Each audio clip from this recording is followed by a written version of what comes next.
Ayam Şeyhi.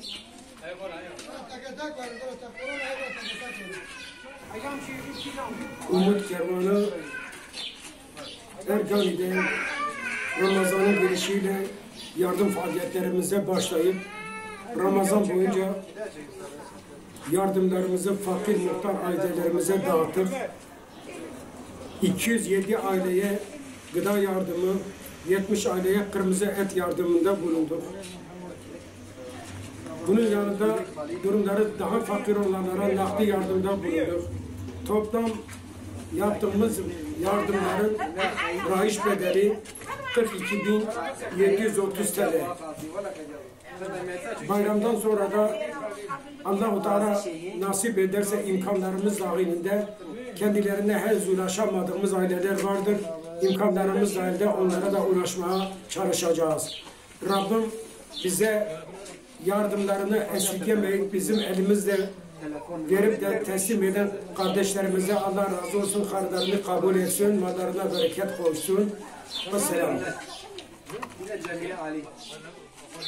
Cemile Ali devşir.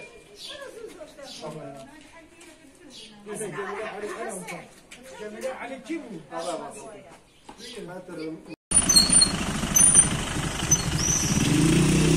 Burası.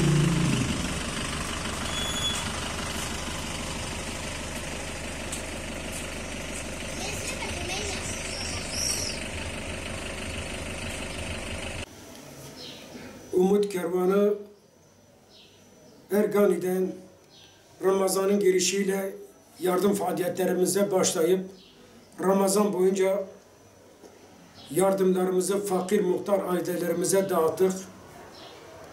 207 aileye gıda yardımı, 70 aileye kırmızı et yardımında bulunduk. Bunun yanında durumları daha fakir olanlara nakdi yardımda bulunduk. Toplam yaptığımız yardımların rahiç bedeli 42.730 TL.